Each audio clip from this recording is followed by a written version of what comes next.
Welcome back to Deck Check, where you better check yourself before you deck yourself. I'm Ganesh. And I'm Samurai Dancer.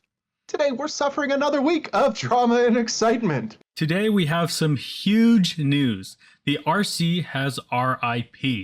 We have quite a few different topics to cover regarding this, including the future of cEDH, Proxies, and the ban list, so make sure to stick around for the whole video. And if you like this sort of content, make sure to like and subscribe. Maybe leave a comment. It helps us out a lot. So go ahead and hit that button below. Are you ready to take your cEDH gameplay to the next level? Join my coaching program and learn from a proven champion.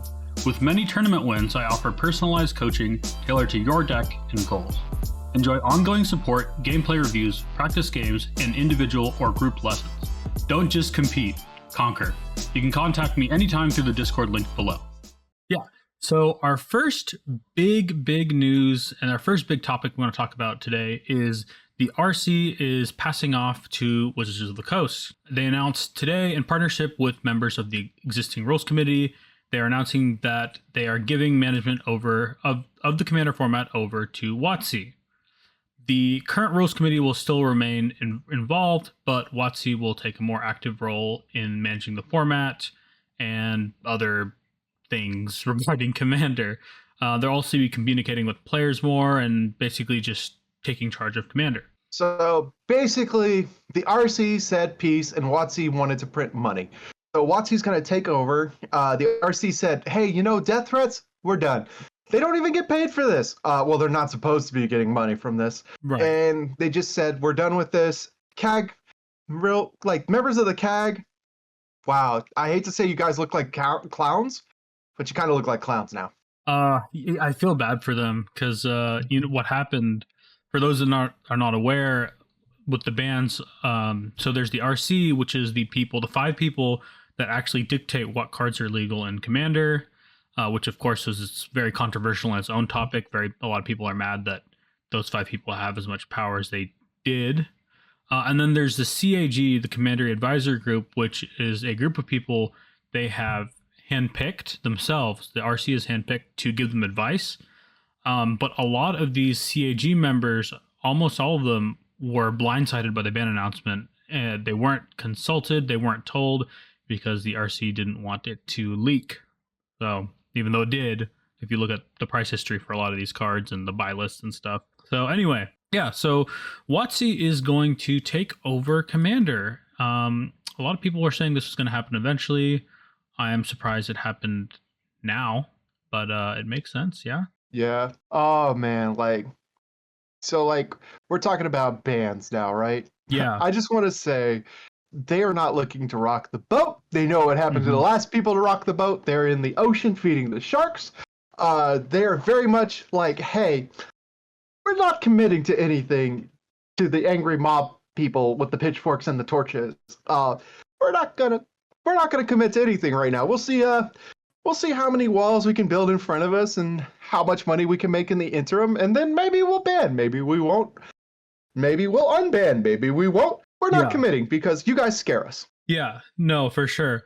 So to just paraphrase what they said a little bit, they said they're going to be re-looking at the current ban list along with the RC and the community. They're saying they're not banning any additional cards as part of that evaluation, but they're also not going to make any immediate changes to the ban list. So those people that were hoping the Dockside, Mana Crypt, Nadu, Jewel Lotus ban might get reversed, or we might get some of those cards back, that's might happen in the future, but it's not going to happen immediately. So they something say. else something else very related to this is their idea of the bracket system. So what they said about the bracket system was they were creating the system where they would rank each card essentially on a scale from 1 to 4.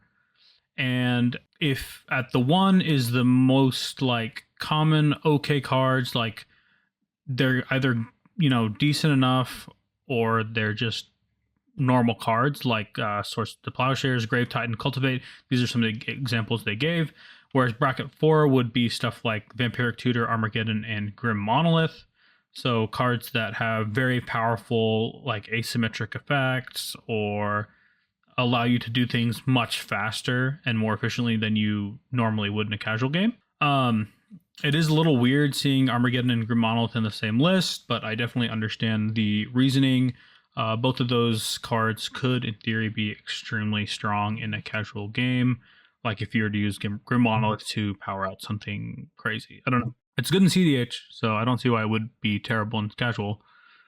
And they're saying the system would help players match make better, basically. So if you have a bunch of cards that are in a 4 category, it would be easier for players to say, hey, a lot of my cards are just a 2, or all of my cards are in the 2 power level or below. Let's find a different deck for you to play, stuff like that. So this is all basically targeting casual. And it also gives us some hope, actually, that Dockside and Mana Crypt and Jewel Lotus and Nautilus, all those cards that recently got banned, it gives us some hope that those might get unbanned, because what they can do is they can say all these cards are a 4, they're maxing out the scale. So if you're playing with these cards, just know you are playing with the absolute strongest part of Commander, and it makes it a lot easier for the casual players to say, hey, that card's a 4, I'm playing a 2 or a 3. You can't play that or whatever, right? What I'm seeing is a little bit differently than you. Yeah. I'm seeing this like weight classes. So like if a card's a 4, like Vampiric Tutor, like if you were to break it down, you have 100 cards in your deck with your commander. If your commander's a 4, basically you already start out with a 4. But like you could like tally it up, be like, yeah, my power level is like 296. It's like, okay, so that averages out to like you having like a 3, like a 2.9, which is basically a 3. So I'll round it up. Your deck's a 3. Yeah, I get like, what you're saying. It's a 3 going on to, yeah. You see it's what I'm like saying? Yeah, go ahead. This might actually help like actually categorize this pretty well. Because I'll be honest, like your idea of a 7 is not my idea of a 7. My idea as a 7 is like there's an infinite loop, but it requires 4 pieces. Someone else's idea of a 7 might be like, oh, it has to just be a beatdown deck, and it's like, well, that's not really a 7. That's more like a 6, in my opinion. Right. So I think this is going to be like weight classes where you wouldn't have like the flyweight going against like Mike Tyson. You wouldn't be like, hey, like look, this is an Asian jiu-jitsu master going against Brock Lesnar. I'm sure that'll be fair. No, this is going to be like, you're going to be able to be like, okay, I can tell now from appearance what your deck looks like because you have a Grim Monolith. That means your deck is probably at a 3 at the least, right? Right. Yeah, you're in stage 3. Okay, do you categorize it as a 4? Yes, my deck is a cEDH deck. That is a 4. Okay, easy. I feel like just limiting it to 4 categories is a bit limiting.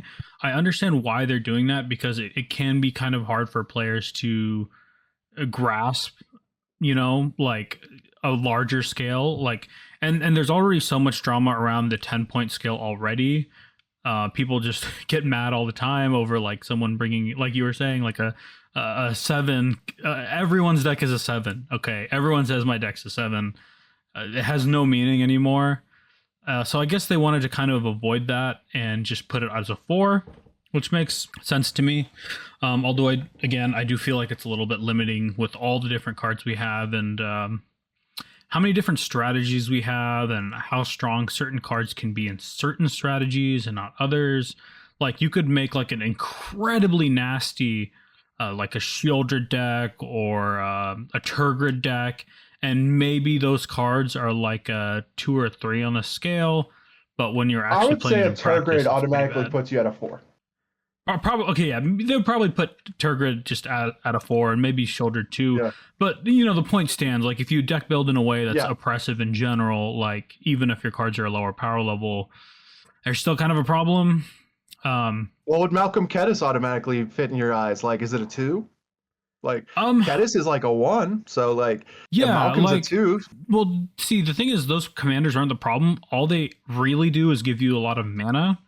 The question is what you're doing with that mana. It's just like Dockside. Like Dockside itself, even though it is, yes, a broken card, like it itself isn't a problem until you make it one, right? Like, because there's things you can do with Dockside that are silly, right? You can just use it as a pirate in Pirate Tribal.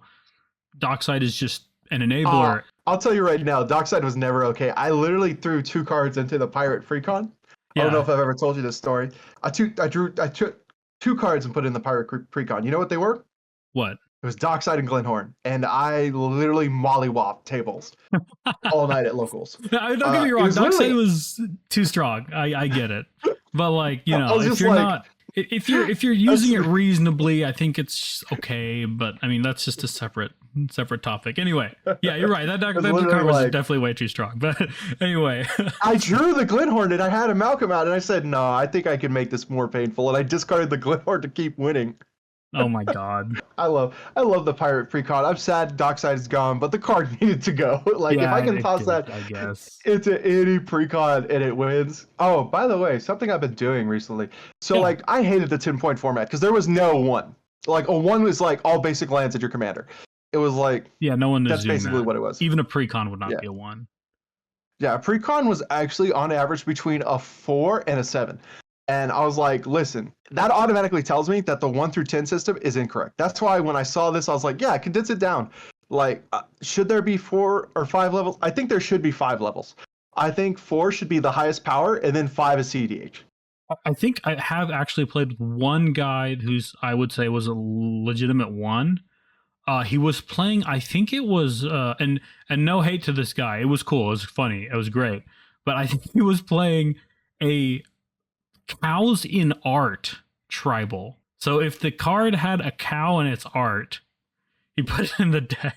Oh my gosh, that's beautiful. Only thinking about it, I was like, that's epic on so many levels. Props to that guy. That's that true 1, but also true power. It's just a Giga Chad, honestly. I've been actually trying to collect the Precons. I'm trying to build up, get enough of the Precons and sleeve them up that I can just go to events for LobbyCon and just say, like, who wants to play Precons? Yeah. Dude, LobbyCon's fun.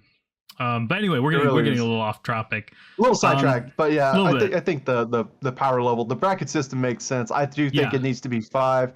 I do agree with it. Condensing it down by 2 makes sense to me because, in all honesty, 9 and 10 was just like cEDH. 9 was like tier 2 decks, and 10 was like the tier 1 decks. And then 8 was where like you were like high enough power that like if you optimized, you were running a cEDH deck. Right, like you'd see stuff like Muldrotha, or what's that planeswalker, land focused planeswalker, you know what I'm talking about, Lord Windgrace. You see stuff like that, and it could be really good. But anyway, so next up for our next topic, I want to talk about the future of cEDH and how turning the format over to Wizards of the Coast, you know, there's some really good things that could happen, there's some really bad things that can happen, there's some stuff in the middle. Let's talk about it. So for starting off, I just want to say WOTC has been keeping their eyes on cEDH for a while. It has been extremely popular. It's been extremely successful. The Top Deck Invitational Series has been proof of that. There's been all sorts of tournaments. Stores are holding their own. It's the fastest growing format by far out of all the Magic formats. Anyway, so back in April, something very interesting happened, and I'm sure some of you might have already heard of this, but cEDH PT, a European tournament organizer, announced they have plans with WOTC for officially backed Commander tournaments. On April 9th, again, they tweeted this out, and they didn't come to an agreement initially, and then late because they wanted to have proxies, but WOTC said no. And then they met again, and they had like some sort of initial agreement. We don't really know. They haven't said, but they said it will likely be coming in 2025. Yeah, this is huge. This is really, really big news, even though it is a little bit old news. But it definitely ties into today's news and just goes to show like, and there's also like other rumors, like this isn't the only tournament organizer we think that Wizards has reached out to. They've talked with other people. And I think it's very, very likely we're going to see cEDH become a sanctioned real format, right? Real in quotes. Yeah, I'm excited to see what happens. All right. Here's how I look at it. WOTC has seen us grow this format over this last year and a half, and they want to cash in. Great on them, but they also want to get rid of the proxies because they realize hey, if people can proxy at tournaments, there's no reason for them to buy the product. So they're Right. going to try to get rid of proxying. And that's been like a no-go for a lot of the independent organizers. Like I know Top Deck really, WOTC reached out to them and offered them some stuff. And they said, we need proxies though. And WOTC said, well, that would be the one thing we'd have to stand our ground on. You couldn't have proxy at the tournament. And Top Deck said, well, I'm sorry, this is kind of a no-go for us at the moment because we need people to be able to play in this tournament. And this format has some of the most expensive staples, period. Right. So here's what they're going to do. WotC's like seeing money and good advertisement. Like, hey, if you built this really expensive deck and play in these tournaments, you can make some minting money and claim to be a champion. You too can be like Mimo. You too can be like Freedom Waffle. You too could be like the great samurai dancer, the best player of them all. And all you have to do, yes, is buy our products and show up to these tournaments, and you can reach fame and fortune like these great players have. And it's a lie. It's always been a lie. The pro tournament circuit. I don't know if you've ever seen the documentary where it followed. Oh my gosh, I love the documentary on Reed Duke. But if you look at it, like no real pro tour winner actually makes good money. Like they really don't. Like WotC pays like some money, but the events are expensive. The cards are expensive. It's all very expensive. So if you don't have sponsors, you don't make content, you're not gonna get there. So it's kind of a lie that they sell to people to buy more products. So I'm just going to tell you guys right now, play the tournament because you enjoy the format. Don't play the tournament because you expect to get rewarded for it. Because you most likely will not. And even if you do, if you play only to get rewarded for it, you're not going to enjoy it. Like I know Comedian has grinded like a mofo. That dude has worked hard and he has put up great results. I've heard like mixed like results when people talk about his personality. Here's what I know. Every event that I've been at and Comedian and me talk, he's a great guy. And he always spends time. Yeah. And it's like, and here's the thing though. If someone came out tomorrow and said like, oh, Comedian was rude to me at an event, what a bastard. Well, it wouldn't matter how many tournaments he won because most of his money he makes from coaching and content. And that would go away so fast. And it's like, that's the kind of life we live with if you dedicate your all into this format. So I feel like WotC like getting involved and trying to promote these tournaments can be mixed. If they try to promote it as a way for people to enjoy it and to bring the format to more people and to encourage people to play cEDH, that's great. Like encouraging stores and providing prizing for stores, that's great. But if what they're going to do is just use it as kind of like advertisement for their product and kind of push it as a lifestyle, that's not cool. Yeah, like, I don't really know how they're going to handle it. We'll just have to wait and see. But yeah, one of the big concerns I think for a lot of cEDH players is their proxies. So if WotC fully takes over Commander, which is what's going to happen, and they sanction events, proxies are very likely to be banned, at least in sanctioned events. Proxies take away from their revenue from official card sales. They make it harder for them to sell packs. They make it harder for tournaments to offer like, engaging prizes because like, what's the point of owning a Intuition if you can just get the copy for like a fake copy for $350? Now, I'm a pro proxy person. Whoa. That felt targeted. I just bought one. I did not know. I'm a pro proxy person, but I feel like I have to make this devil's advocate kind of argument so people kind of understand where WotC is coming from and why they're so, as if it's not obvious, but why they're so anti-proxy. They make the game, they make money. Another really big thing is Wizards knows cEDH is really big. It's a very healthy format. It's probably the healthiest format we have with new players coming in constantly and buying stuff. This is a massive source of untapped earning potential for players to buy expensive cards, especially when you consider the fact that these players spend the most on Magic out of almost any group. Probably, I don't know, at least when you're starting out, probably at least as much as Modern, or probably more than Modern if you're trying to get like a tier 1 deck, right? What would you say? My Malcolm Caddis deck starting out, I put 2,400 into it. I still don't have all the cards. Oh, actually, you know what? I only put 1,200 into it. I did buy a lot of other staples for my Sauron deck.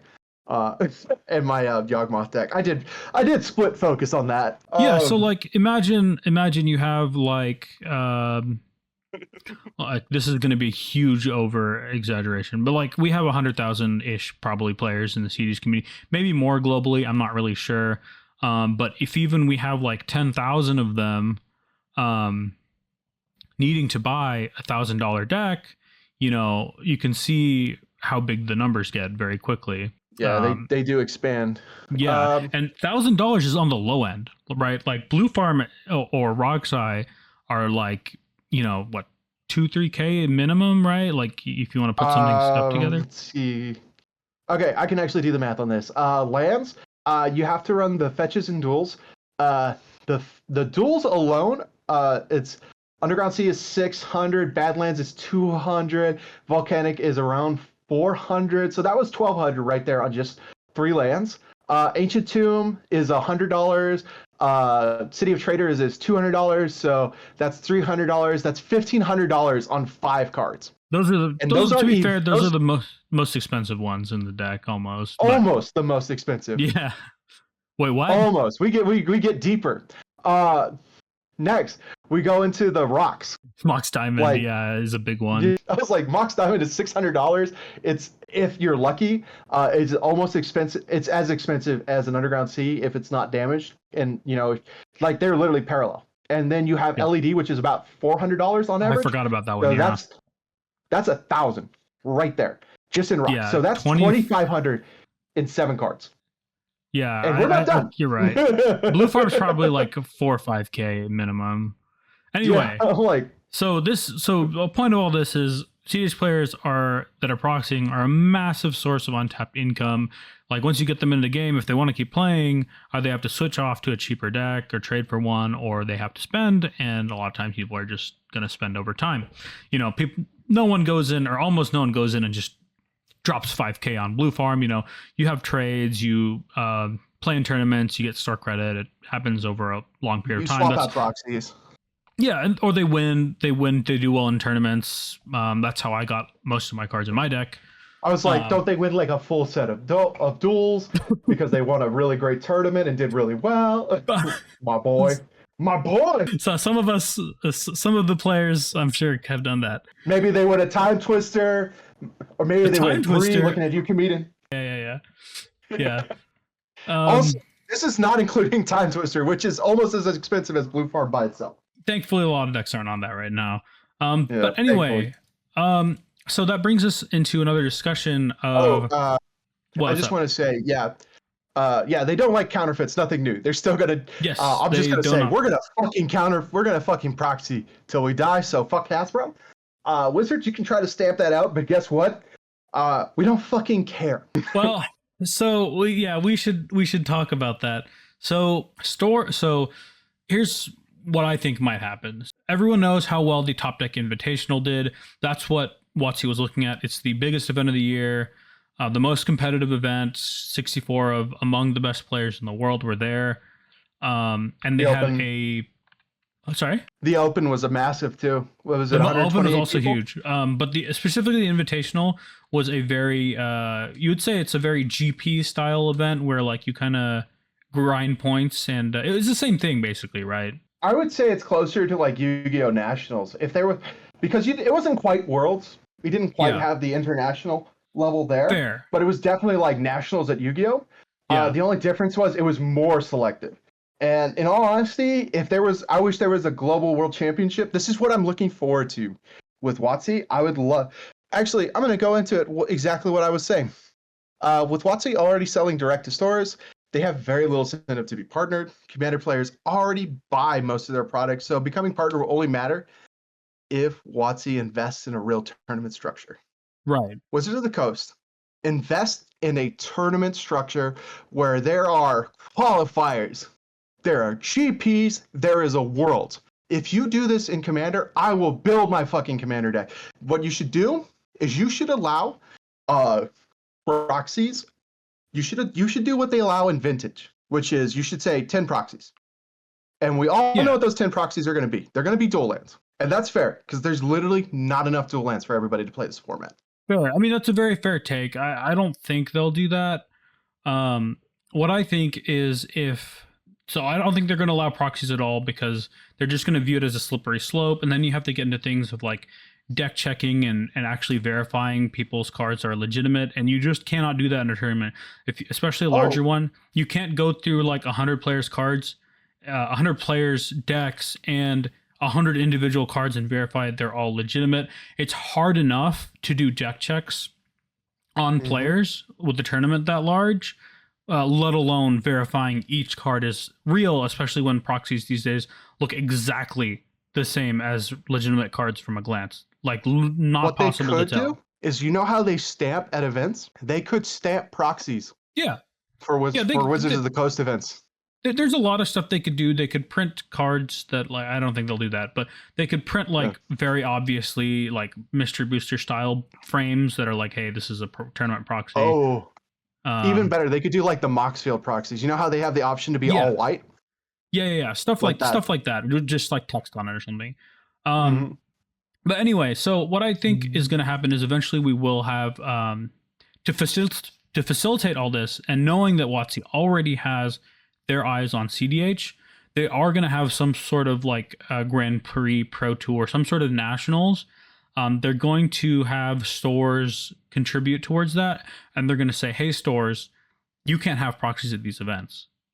And what the stores are going to want to say is, well, we have all these players that want proxies, but then we have all these players that have the cards and they want these planeswalker points or these, these GP points, whatever the heck you want to call it. So we're going to need to run our event as sanctioned. And plus, on top of all that, WOTC is pressuring us to make our event sanctioned. They're going to maybe go like, hey, we're going to pull your WPN premium status if you're not running sanctioned events. So I saw this argument online that people were like, maybe, hey, we can still host unsanctioned cEDH events even if WOTC completely takes over the format. While that's true, I think the downsides for store owners are going to be a little too heavy, even though they want people to play and come in with proxies, for them to run a large number of unsanctioned cEDH events, especially if there's a large incentive like a nationals level event on the line. That's true. Yeah.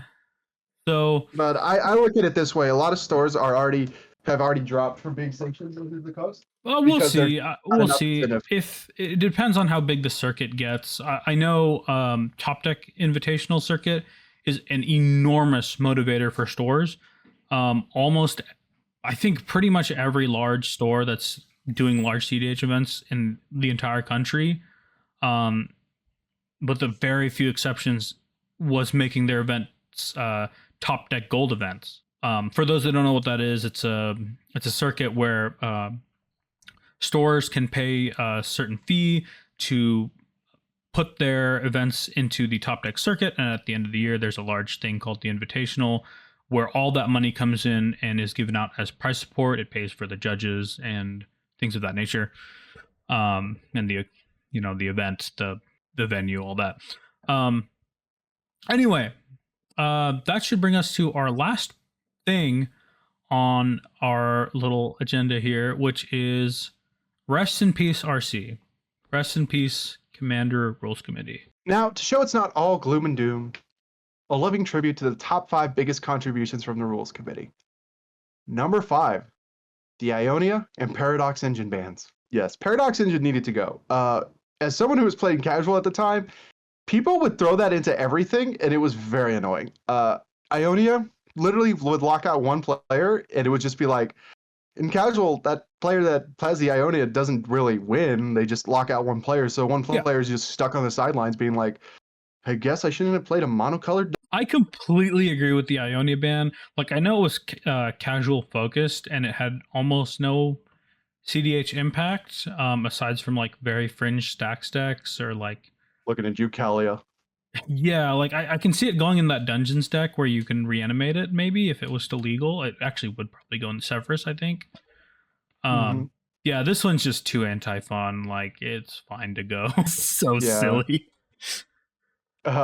Number 4, allowing commanders to get death triggers. Yeah, that needed to happen. It was very weird that it didn't work that way for the longest time.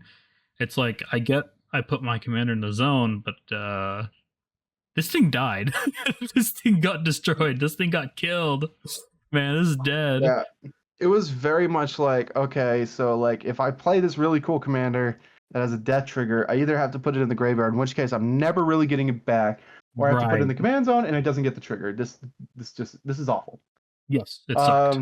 Number 3, creation of the CAG and dedication to transparency. Great idea. Yes, Terrible those were execution. both very good things. I think they fell short on these 2 points. Oh no, they didn't fall short. Falling short means they tried. Yeah, I don't want to I don't want to dump on them too much because I've done that a lot. It was a great idea, and it was really nice of them to do it. Number 2, yes, yeah, banning Flash. banning Flash. Yeah, number 1 contribution to the cEDH tournament scene. Hey guys, this is the only time we're gonna do this, but we'll ban Flash for you guys because there's no way it's gonna do well in comp in like casual. So let's ban Flash.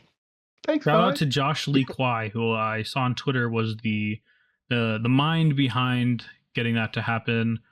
Also, I can see this thing just being kind of unhealthy and casual, even like if you have some besides Protean Hulk, because casual players might not be on Hulk. I'm sure there's some other absurd like death trigger that there was so many ETBs and death triggers that it was not cool with. Yeah, like what is it? Agent of no, that would just die actually. But there's like, a lot of imagine if just. this was legal when Atraxa was legal. Oh God, yeah, no, that had to go. All right, we get it. It was too bad. Yeah. All right. And now, before we get to the Rules Committee's greatest achievement, a look back on some unfortunate bloopers. The Tuck Rule and banning Protean Hulk invaders. Insiders buying Death Trigger commanders before the announcement of the change in the rules, partial Paris Mulligans, and of course the nail in the coffin, banning Crypt and Jeweled Lotus the same week they banned Dockside and Nadu. Yeah, rough dude. rumbles. The insider buying and selling is pretty sad.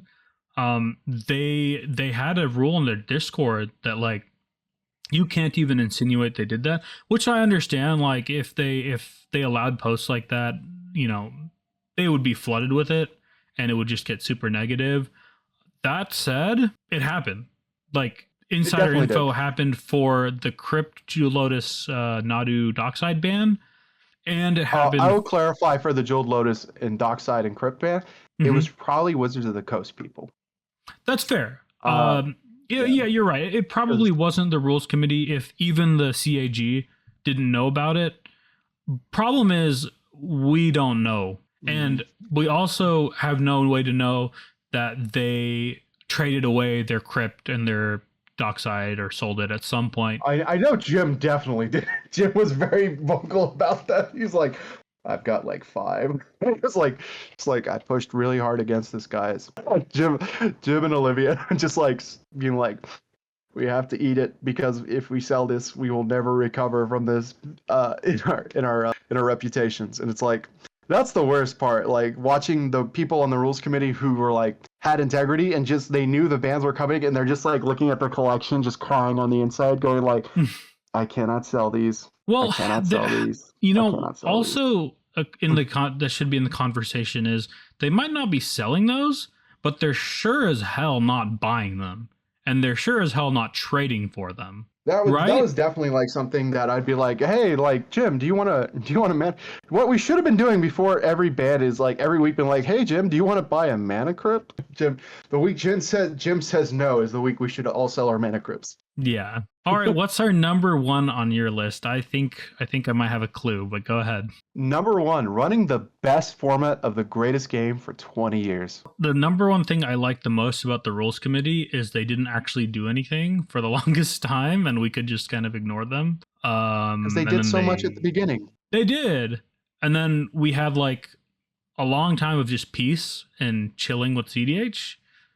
So and then this happened. My thing is, let's not focus on what they did wrong because they're already giving it up. Yeah, they're already stepped away from it. So instead of being rude to these people that helped build the greatest format, let's instead thank them. Let's thank them for building a format that like I've met so many good friends. I've met so many cool people. I've done so much, gone so many places. because of this format, and I just want to say thank you guys. Yeah, without, you're right. I might be been a little harsh. Thanks, Rules Committee. I couldn't have met Samurai Dancer. We wouldn't have this YouTube channel without Commander. So at the end of the day, Wouldn't have met you. Wouldn't have met my wonderful co-host. Wouldn't have met a lot of my friends actually. Without cEDH. I'll be honest, me and my friends would be playing Yu-Gi-Oh right now. Well, I mean, I'm just saying I wouldn't have even known these people. Shout out to the Ultra Discord. But as far as the people that I know on Discords, yes, I wouldn't know you guys. Yeah. I wouldn't probably have as much fun. I probably would have been really, really fucking bored during COVID. This is the only time I'm going to swear on this. But I would have been really bored during COVID, and I would have probably been really depressed. Last tournaments were great. We were so gassed during COVID. They were so helpful. They were so fun. The people, let's be honest, like the community was super great. It is a small minority of this community that has been really toxic. And I think as a community, we need to work harder to get rid of those people. Maybe not get rid of them as the sense of finality, but as in letting them know it won't be tolerated. Yeah, please don't take that. Yeah. Basically, guys, much like how Magic got rid of cheating back in the day by not tolerating it, don't tolerate people that speak with hate, that speak with violence. Don't tolerate them, because guess what? They don't tolerate you. Yeah, and they're not going to tolerate your friends. I definitely empathize with the RC that have been getting like very serious like death threats and stuff. We don't know the extent of what's going on, but I believe them. So cards on the table, I was very critical of the change, but I made sure to keep my criticisms focused on or at least I tried to keep them focused on the changes that were made and why they were wrong and their decision-making process and the errors that they made, or at least what they were in my opinion. But I don't think myself or anyone else that I knew in any way threatened them or escalated it beyond a point of... I definitely threatened them with a good time. I told Jim we can hang out and play in MagicCon. Yeah, but like, you'd never go do anything besides say, hey, you guys really messed up this ban. We never threatened their life. We never tolerated that. You know why? No. Because we never forgot at the end of the day, we're talking about human beings. And we're all humans, and we all need to respect each other. So I feel with that lesson in mind, thank you, Rules Committee. Yeah, thank you, Rules Committee. And with that, I think that's a good note to end the video. You got anything else for us, Samurai? Yeah, don't forget to like and subscribe. Comment down below. Let us know your favorite thing that the Rules Committee or a Rules Committee player did in a game. I would love to hear some tea on fun moves. I'd like to hear why Armageddon was never banned and yet was super hated by them. Did one of the Rules Committee players play that consistently? We'll never know. All right, guys. Thanks for watching. Don't forget to send this to a friend, and we will see you later.